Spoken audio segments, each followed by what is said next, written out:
కాలంలో దేవత ప్రసాదం తిందని నాకు తెలదేటమ్మా. నువ్వు కొబ్బరి చెప్ప తీయడం నన్ను చూసినాను, కానీ రవీంద్ర బాబు నట్టుకొచ్చే వరకు నువ్వు వేడే ఉండాలని తెలియనట్టు నాటకం వాడినాను.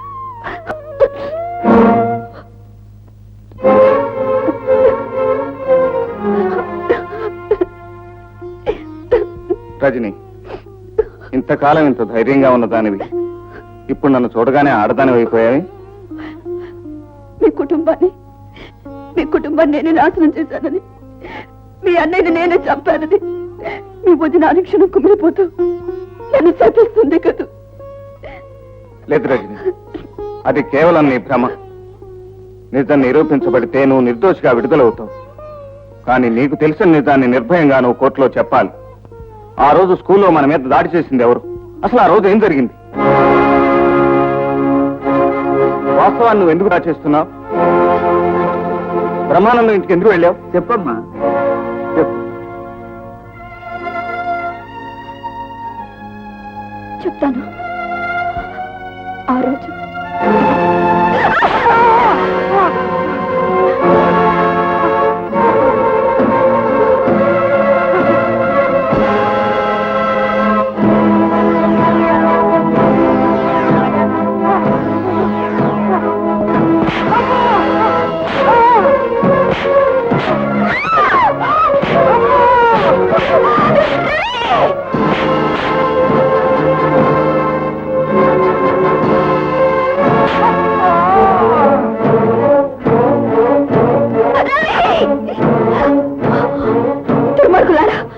అన్యాయంగా ప్రాణాలు పొట్టలు పెట్టుకున్నారు. నువ్వే కోర్టులో ఈ నేరాన్ని నువ్వు ఒప్పు తీరాలి. ఏదో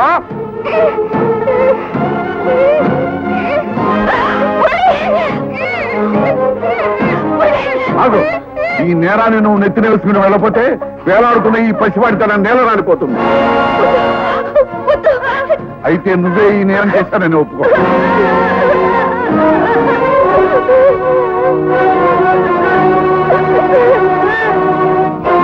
ఆ దుర్మార్గులు మురళి ప్రాణం తీస్తారన్న భయంతో కోర్టులో ఈ హత్య నేనే చేశారని ఒప్పుకుని శిక్షకు సిద్ధపడ్డాను.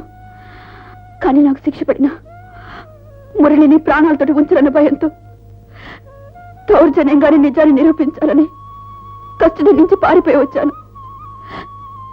ఈ పూజారి గారి సహకారంతో ఈ దేవత నీడలో రహస్యంగా ఉన్నాను. బాబు, ఏంటి బాబు? పాపాత్ముల్ని సంహరించడానికే ఆ దేవత ఈ ఆయుధాన్ని ధరించింది. దేవుళ్ళంటే అన్నయ్య ప్రాణాలు తీసిన ఆ కాళేశ్వరరావుని చంపి ప్రతీకారం తీర్చుకుంటాను. నిజమే బాబు, ఆ దుర్మార్గుని సంపదని మేము ఎవరో అడ్డం పడం. కానీ మీరు అట్టా చేస్తే వాళ్ళ చేతుల్లో ఉన్న మురళి అవుతాడు. అది ఆలోచించు బాబు. అవును రవి, మొదటి మురళిని కాపాడి ఆ తర్వాత ఆ నీచుడికి బుద్ధి చెప్పు. చదువుకోవట్రా? చంపేస్తాను. పట్టుకోబోస్తాం. నేను చదవను. చదువుకోపోతే కాళ్ళు చేతులు పెట్టి బొంబాయి పంపిస్తాను. జాగ్రత్త. అలాంటి దిక్కుమాల పనులు చేశావు కాబట్టి నీ కొడుకు చదువు అవ్వడం లేదు.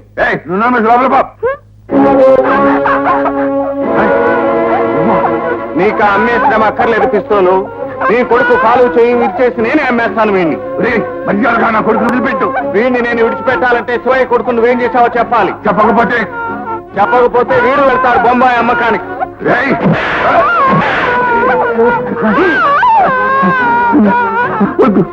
నా కొడుకు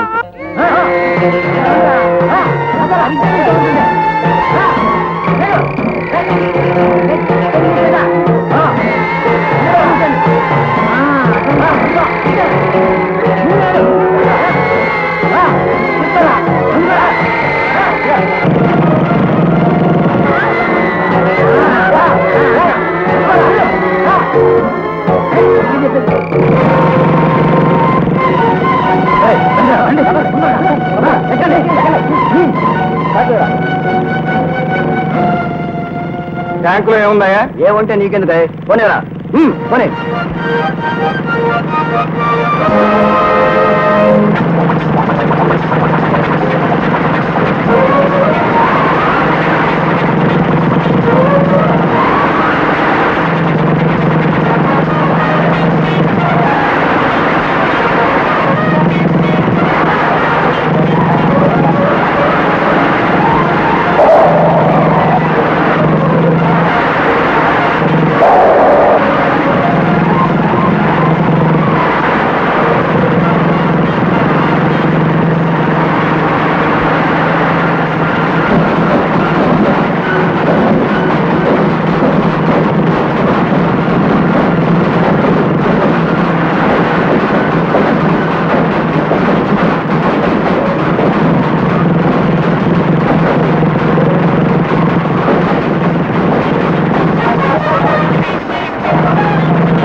బాబు మురళి ఏం జరిగిందిరా? ఏం గిట్ట అయిపోయావు? ఏం జరిగింది? గంగా నీకు మాట్లేదే. గంగా మన పెద్దని అభిషేకాన్ని చేసేశారే, 2 చేతులు ఇరిచేశారే గంగా.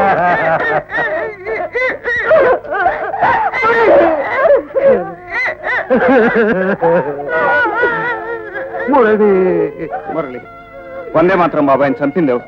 నిన్ను ఇలా చేసింది ఎవరు?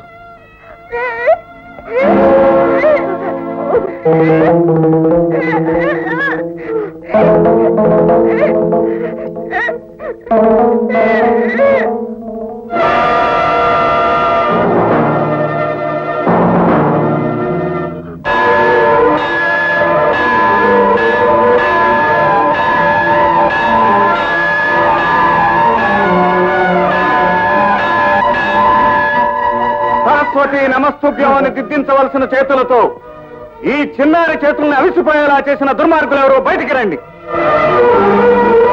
గురు బ్రహ్మ గురు విష్ణు అని పవిత్రంగా పలికే ఈ ప్రాంగణంలో అత్యాచారపు హాహాకారాలను రేకెత్తించిన పరమ రాక్షసులు ఎవరో బయటికి రండి.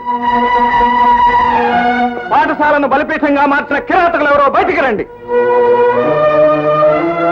మీ అందరికీ దండాలెడతారు. ఈ నా కొడుకండి, ఈ బళ్ళో చేర్చిన రోజునే ఆడి బతుకు పంటలు అయిపోయిందండి బాబు. దేనికి? మీలో ఉన్న ఒక ఉపాధ్యాయుణ్ణి ఈ పసివాడు హంతకుడుగా గుర్తించాడు గనుక చెప్పండి. ఉపాధ్యాయ వృత్తికే కళంకం తెచ్చిన ఆ దుర్మార్గుణ్ణి బయట పెట్టండి. చూడు రవీంద్ర, పసిపిల్లలకు అబద్ధమాడరాదు, నిజమే పలకవలయను అని నీతులు చెప్పే మేము ఈ స్కూల్లో 500 తీసుకుంటూ 1000 రూపాయలకు సంతకం చేస్తున్నాం. మా దగ్గర నుంచి నిజం ఎలా వస్తుంది బాబు?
పసివాణ్ణి అవుటివాణ్ణి చేసిన నీ చేతుల్ని విరిచేస్తాను.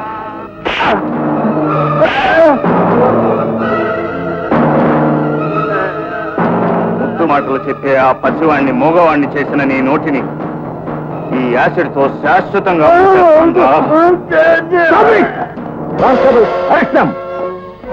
ఏమిటి దౌర్జన్యం? ఇన్స్పెక్టర్ గారు, ఇతను ఆవేశంలో చేసే ఈ పని వెనుక ఈ పాఠశాలలో జరిగిన చాలా ఘోరాలున్నాయి. వీళ్ళెవరూ ఉపాధ్యాయులు కాదు. వీళ్ళకి జడిసి చైర్మన్ గారికి భయపడి ఇన్నాళ్ళు నేను నోరు మూసుకోవాల్సి వచ్చింది. ఇతన్ని అరెస్ట్ చేస్తే మొత్తం బయటపడుతుంది.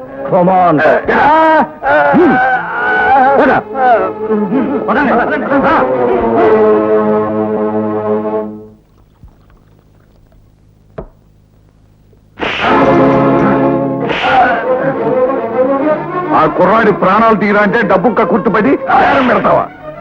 వాని ఆధారంగా చేసుకుని ఆ మస్తాన్ గారిని అరెస్ట్ చేయించాడు ఇంజనీర్. ఆ మస్తాన్ గారు ఏమన్నా పోలీసుల ముందు నోరు విప్పాడంటే మన పునాదులు కదులుతాయి. మస్తానుగాడు మన మనిషి సార్. ప్రాణాలు పోయినా మన గుట్టువాడు బయట పెట్టడు. ఆ బ్రహ్మానందం ఉన్నాడే గోడ మీద పిల్లిగాడు. మీరు అజ్ఞాతవాసంలో ఉండమన్నారు కదా అని ఏకంగా మనకు కూడా కనిపించకుండా పరారీలో ఉన్నాడు. ఒకవేళ ఇంజనీరు వాడిని పట్టేశాడనుకోండి, మీరన్నట్టుగా మన పునాదులు షేక్ అవ్వడం ఖాయం. ముందు ఆ సంగతి ఆలోచించండి. ఇస్తాడు సార్. ఆ బ్రహ్మాండం ఎక్కడున్నాడో వెంటనే మాకు తెలియాలి. అంతేకాదు, ఆ రజనీ సంగతి కూడా 2 రోజుల్లో మాకు తెలియకపోతే నీకు శటకోపం పెట్టి మరి అంత్యక్రియలు జరిపిస్తాను. జాగ్రత్త. భుజలయ్య భుజలయ్య రజనమ్మ కాపాడడం లేదా? రజనమ్మ ఏడమ్మా మరే చెల్లెమ్మా మురళి బాబు దొరికిపోయినాడంట. మన కష్టాలన్నీ తీరిపోయినట్టే. నువ్వు కోర్టుకి వెళ్ళి నిర్భయంగా నిజం చెప్పి నువ్వు విడుదలవ్వగానే ఆగిపోయిన మీ పెళ్లి జరిగిపోద్దమ్మా. ఇదంతా దేవద్దయ్య. ఉండమ్మా, దండం పెట్టుకొస్తాను.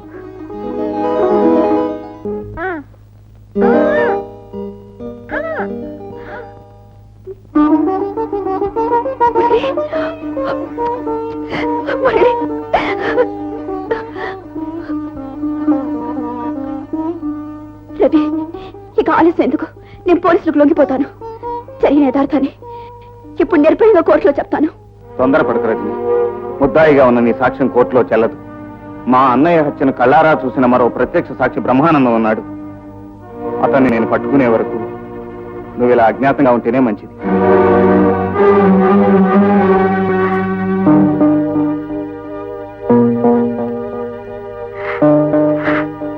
శాంతిని నువ్వు పెళ్లి చేసుకోవాలి.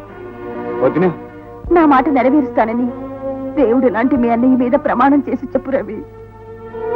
నేను వేస్తున్నది తప్పటడుగని తెలిసినా నీ కోరిక తప్పకుండా తీరుస్తాను వదిన.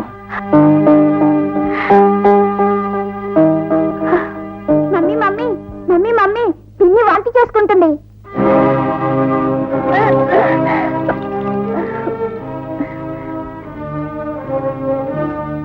శాంతి శాంతి, ఏమిటి ఇది?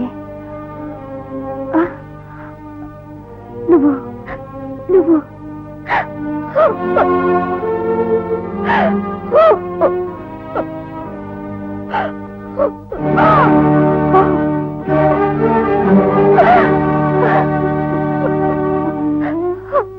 అక్క, తల్లి కంటే ఎక్కువగా ఆదరించిన నీకు అప్రదిష్ట తీసుకొచ్చానక్క. శాంతి శాంతి, నీ భవిష్యత్తు బాగుండాలని రవిని బలవంతంగా ఈ పెళ్లికి ఒప్పించాను కదే. నా మాట కాదని లేక నా మరిది తన ప్రేమను త్యాగం చేయడానికి కూడా సిద్ధపడ్డాడు. కానీ నువ్వు నన్ను దగా చేశావు. తోడబుట్టిన దానికి కూడా తెలియకుండా నిన్నింత దూరం తీసుకెళ్ళినా ఆ పాపాత్ముడెవరు? చెప్పవే, చెప్పు. చైర్మన్ కాళేశ్వరరావు గారి కొడుకు.